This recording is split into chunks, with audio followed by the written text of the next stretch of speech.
Assalamualaikum sahabat wisata religi, semoga kita selalu dalam lindungan Allah Subhanahu wa Ta'ala. Wisata religi senantiasa mengupas sejarah para waliullah dan sejarah yang ada di Nusantara kita ini. Semoga ulasan ini memberi manfaat dan pengetahuan untuk kita.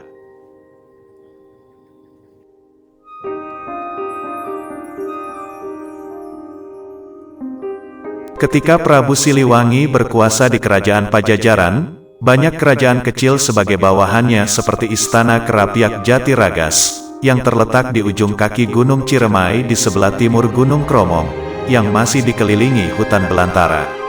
Istana Kerapiak Jatiragas mempunyai ciri tersendiri, yaitu adanya sebuah pohon jati yang dililit pohon tumet.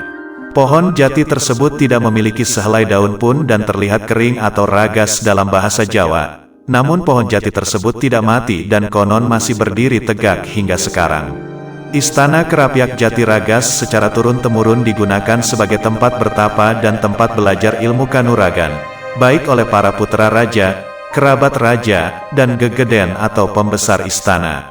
Ki Demang Kelaras adalah guru dan sesepuh yang terkenal di perguruan Istana Kerapiak Jatiragas.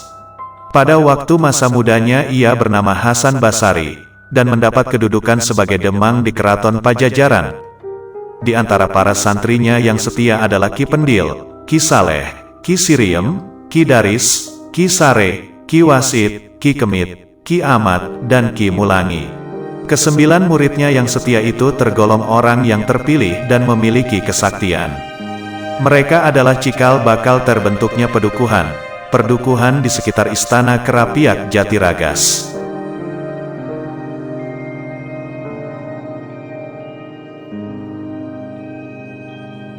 Di samping hutan lebat yang mengelilingi Istana Kerapiak Jatiragas, di sebelah selatan terdapat beberapa sumber mata air yang disebut belik atau pancuran, seperti belik Cilukrak, belik Taman, belik Dares, belik Gedang, belik Sigayam, belik Elho, dan belik Ider-Ider.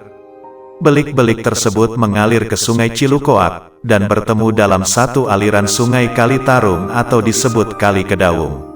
Dalam wangsit Prabu Siliwangi yang disampaikan kepada Ki Demang Kelaras dan rakyatnya disebutkan, bahwa kerajaan Pajajaran akan musnah dengan adanya perubahan agama dan pemerintahan. Wangsit itu menyebutkan pula bahwa Istana Kerapiak Jatiragas agar diserahkan kepada cucunya. Perubahan tersebut ternyata kemudian dipelopori oleh anak cucunya sendiri dalam penyebaran agama Islam. Di Mesir, Syarif Hidayatullah pamitan kepada ibunya untuk pergi ke tanah Jawa untuk menyiarkan agama Islam. Setelah mendapat restu, Nyai Rara Santang berpesan kepada Syarif Hidayatullah agar menemui Ki Demang Kelaras, seorang kerabat Pajajaran, di Istana Kerapiak Jatiragas yang nantinya bisa memberi petunjuk untuk memperlancar perkembangan syiar agama Islam.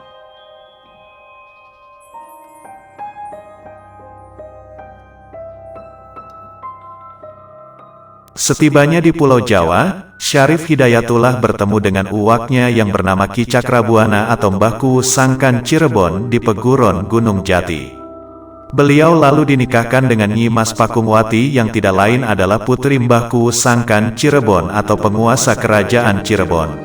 Mas kawinnya adalah berupa kedudukan di Kesultanan Cirebon, pemberian uwaknya yang sekaligus sebagai rama mertua. Setelah mendapat gelar Sultan Cirebon, Syarif Hidayatullah menuju Istana Kerapiak Jatiragas sebagaimana dipesankan ibundanya untuk menemui Ki Demang Kelaras. Di istana tersebut Syarif Hidayatullah diterima secara kekeluargaan dan banyak hal yang diperbincangkan. Ki Demang Kelaras juga menyampaikan wangsit Prabu Siliwangi, bahwa Istana Kerapiak Jatiragas mesti diberikan kepada Syarif Hidayatullah. Sejak saat itulah Ki Demang Kelaras beserta penduduknya menerima ajaran Islam dari Syarif Hidayatullah. Sebagai tanda persatuan, maka dibuatlah sebuah balai atau tempat untuk bermusyawarah, di mana keempat tiang balai tersebut dikelilingi rantai atau rantai. Sampai saat ini, daerah tersebut dikenal dengan nama Desa Balai Rantai.